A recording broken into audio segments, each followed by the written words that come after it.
السلام عليكم ورحمة الله. ازيكم حبايب قلبي؟ عاملين ايه؟ يا رب تكونوا كلكم بخير. هنعمل مع بعض النهاردة طريقة سهلة كده للبيتزا. هنعملها بالسجق.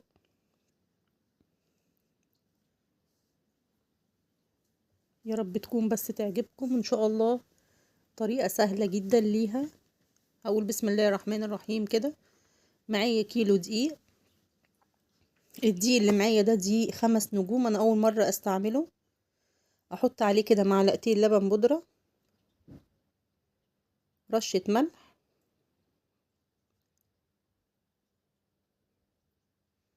نص معلقة بودر، معلقة سكر،